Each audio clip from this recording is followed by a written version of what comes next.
everything about your business can be scienced in a certain way. There's nothing in your business that is outside the realm of being scienced. And there's nothing in your business that you ever really do once. If you're going to do something, chances are you're going to end up repeating that. Otherwise, it doesn't really belong in your business.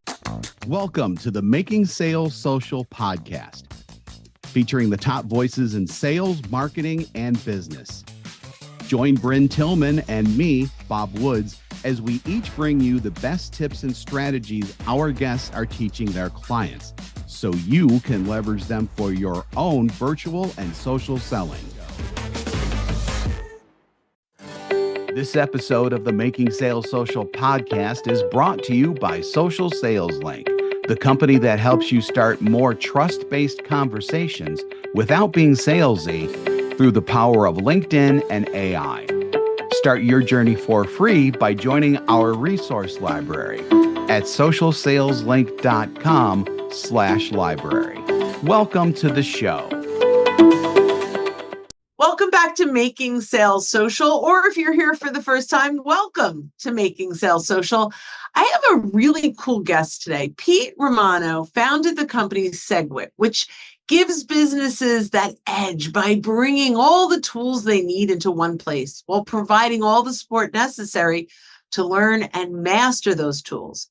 Segwik believes in giving you the means to empower your vision. Their CRM technology is easy to adapt, easy to implement, and easy to grow upon. I love that. So you can run your entire business with clarity of mind and the knowledge that your brand is running at its highest possible level. Pete loves to help companies turn leads, calendars, automated emails, and customer journeys into their vision and bring their business to the next level. Pete, this is so exciting. Welcome to the show. Brynne, this is amazing to be here. This is a long time in the making, and I'm glad that we could finally do this. Yay! So excited for you to be here. And I'm so excited for the insights that our listeners are about to experience. So before we jump into your magic, we ask all of our guests, what does making sales social mean to you? Wow. There's so many ways that you could pull that apart, but just what comes to mind first is that for me, it's all about making sales social. Is if you think of social as being meaning casting a wide net, then sometimes it's hard for a small business owner or solopreneur or a three-person shop to be able to handle customers at scale. And so the process that we go through, I hope that we get into about the customer journey and emerging technology, is all about automating a business while keeping it human and creating that high quality customer experience that we can multiply over and over again. And so to me, that's what social selling means is scalable, humanized businesses. I love that you're bringing those two things together because this is the future, right? We talk with companies all the time that are very traditional relationship building philosophies, right? And they're like, well, I don't think we want to do this digital world, this AI world, this automation world, because we're so relationship built. And as much as I understand that, we have the other side that does all automation without the relationship, and neither one is really productive, right? So I love that you said we have to marry the two. So let's, as we talk about that, and I love that to be kind of almost the common theme throughout this, talk to me a little bit about the customer journey, because this is something so many business leaders are talking about, but they don't necessarily grasp the core of what that customer journey can look like. So talk to me a little bit about how you see that. Sure. And I'll try to keep it concise, and because I love talking about this, and it could be a whole college curriculum if you let me, but we don't have that kind of time. So let's just dive right into some insights that I had was I started this software company just from nowhere. And I remember sitting around in Hoboken, New Jersey, in an office that we had, and I was cleaning up my office, and I found invoices on the floor, and I was unpacking project management notes and script notes. We were doing a lot of video production at the time, and I was finding contracts with customers and all these sorts of things. And it sort of dawned on me that everything about your business can be scienced in a certain way. There's nothing in your business that is outside the realm of being scienced. And there's nothing in your business that you ever really do once. If you're going to do something, chances are you're going to end up repeating that. Otherwise, it doesn't really belong in your business. If there's outliers of some task that you do, then that's improvisational, and you just sort of broke the system in a sort of way. And that's where it dawned on me that you can really look at your business completely as a piece of software. And you can have all of the steps laid out from the beginning of where you need to set up your company and the LLC or the entity documents and the operating agreement, which contracts are very much a piece of software in a way. If this, do that. If this, do that.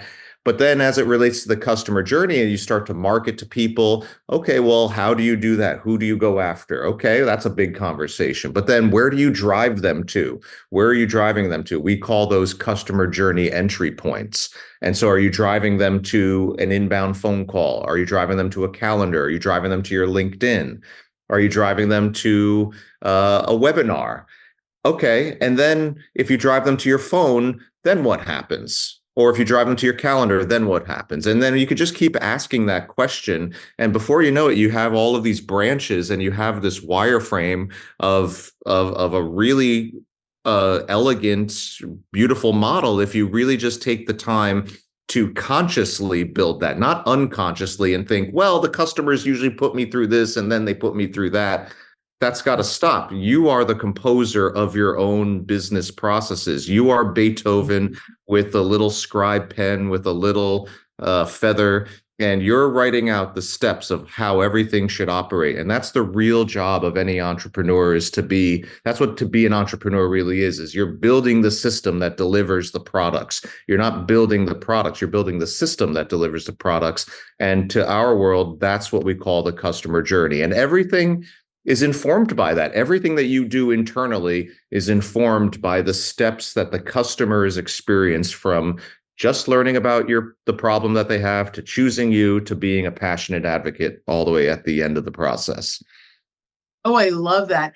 I know when we first launched our LMS, my entire wall was Post-it notes, right? So you say, if this, then that, if this, then that, right? And I remember just kind of moving them around and trying to visualize that customer journey. But what are some of the things that you do to help your clients kind of map out that customer journey? Yeah, so the great thing is that for our company, we are the implementers and the consultants and the problem solvers, the brains that help to map out problems. But then we also have our own technology to implement these challenges, and our technology will replace other technologies and then also work well with technologies that they want to keep. So we help them kind of sort out what their technology stack is going to be. And we meet with the clients, we hear what they're trying to do, and we mainly work with complex service providers, people that have long sales cycles, people that have complex proposals that they need to go and that go through many rounds. And then those go out to a group of stakeholders where the politics of your client's organization all take over and have to figure that part out. And so you have to follow up with them, and maybe they're ready to go or maybe they're not. And then when they are ready to go, what does that look like? And so we work with our clients to really figure out all of these steps. And it's not just about figuring out all of these mechanical steps, because that's where a fully technical minded person would do. They could map it all out like software. But then what you said in the intro, then the humanizing part comes in. And everybody listening to this, we're 5 or 6 minutes into this podcast. Everybody listening to this has probably gotten 2 or 3 Google Calendar invites in their inbox just while they were listening to this podcast.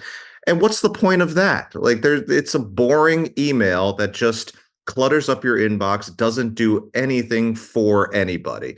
You know what time you agreed to. Like, why do you need to confirm? So even something as mundane as an email confirming an appointment from booking a calendar time can be what we call a high value touch point, where let's say it was an email confirming a discovery session, the first really important call that a service provider has with a person who needs a service, right? This discovery session.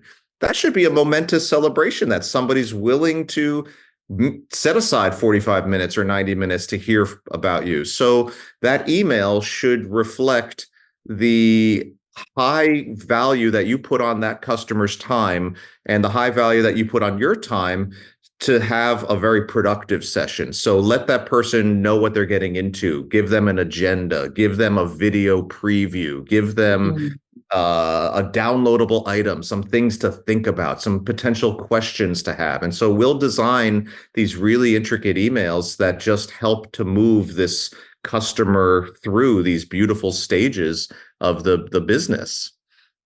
That is really brilliant. So I'm just gonna kind of restate what I heard so our listeners get how absolutely impactful that is. Every touch point needs to be meaningful to the person you're touching. Yes. Like, that's it, right? Like, this is not just a reminder. This is a touch point. Take advantage of their eyeballs. Take advantage of that real estate that you got them to look at. You know what? That alone is just like kind of the mic drop of the month for me. I'll give you another example is that here's one thing that we've done for clients is using that example again. Maybe it's the kickoff of a project. Maybe it's hey, we knew this was coming. We started just like you order a Domino's pizza. We got your order. It's in the oven. That's how I think about delivering services is we all agreed we're moving forward. You're getting an email that this project is kicking off. Okay, that's great.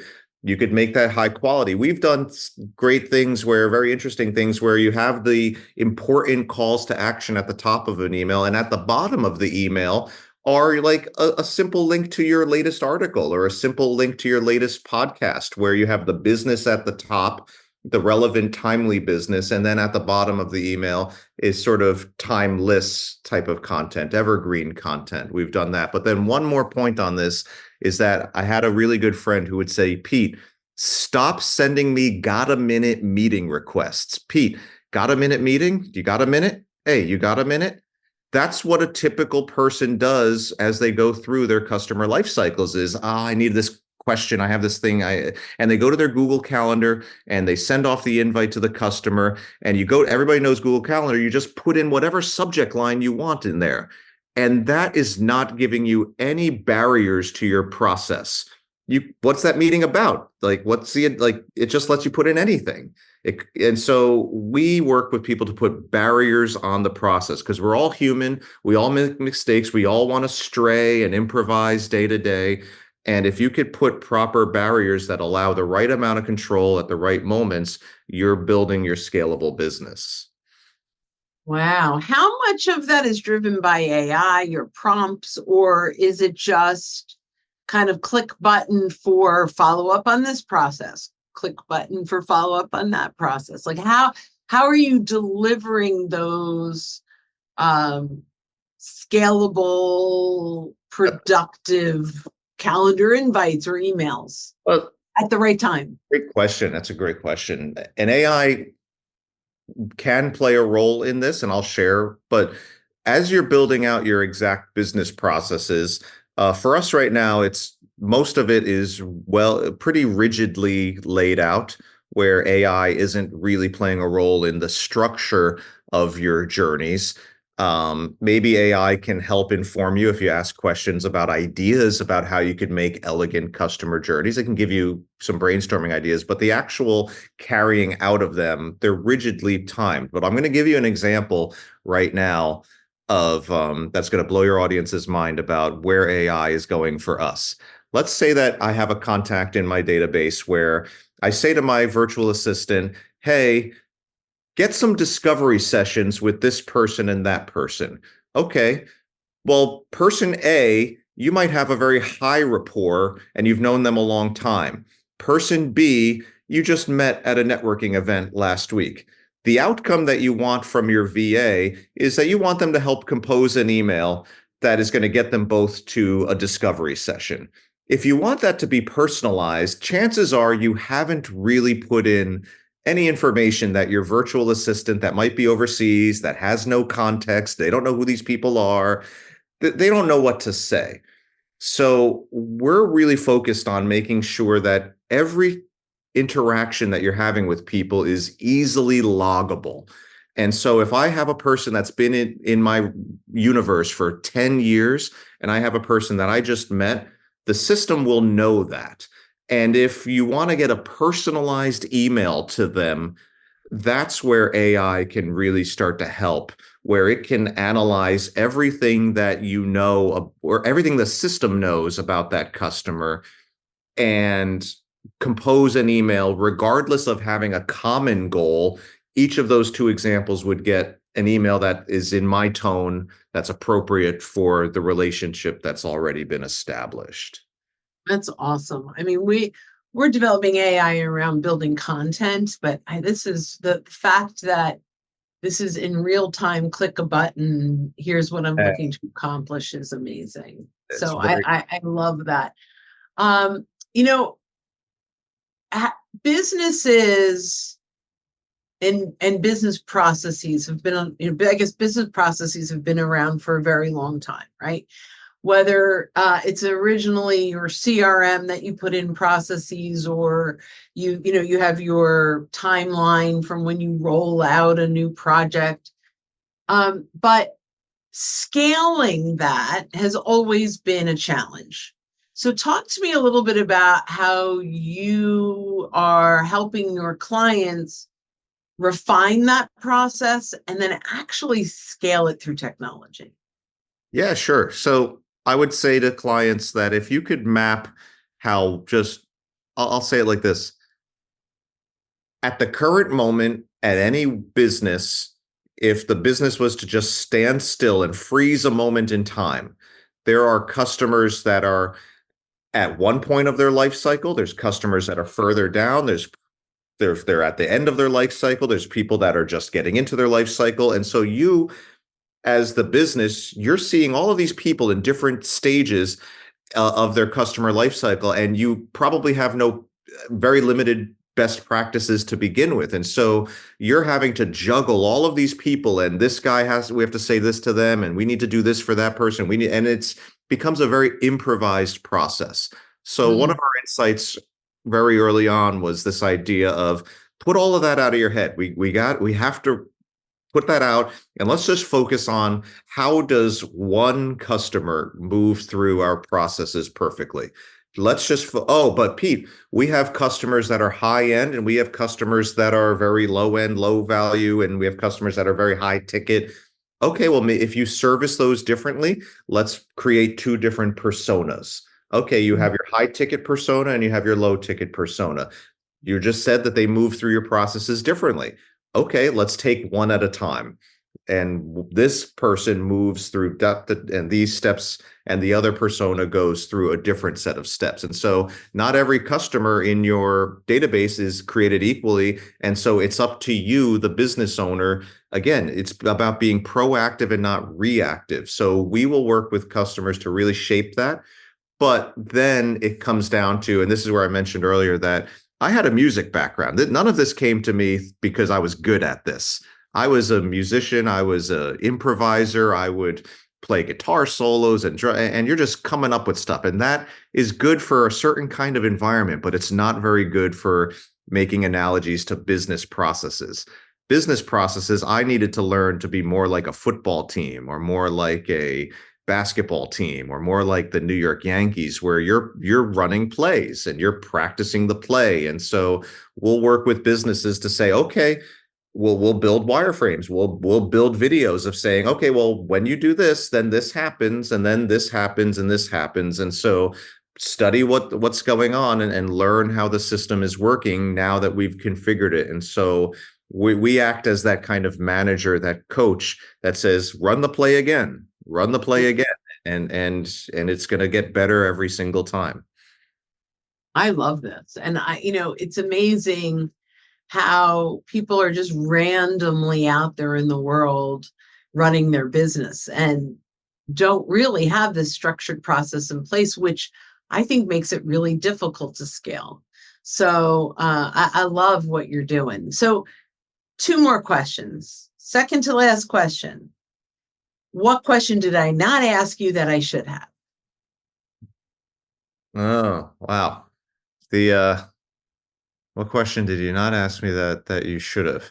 Well, I guess a lot of people they leave our sessions with more questions than they have answers, and so you'll start to get questions like, okay, Pete, well, do you work on other technology, or do you only work on your type of technology? And so we have our own platform. We have our own, you can call it a CRM. We call it a customer journey automation system.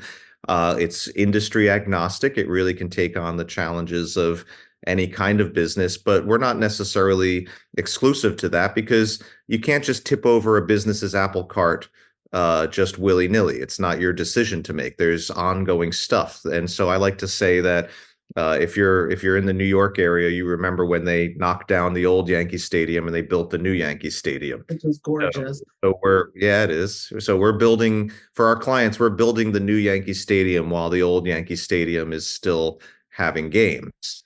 And so you don't want to tip over the apple cart in that way. So we'll work with any kind of industry, on any kind of technology, just to make their businesses run better. That's our passion. It shouldn't be so hard to run your business, and we should all be spending more time with our kids and dogs and family.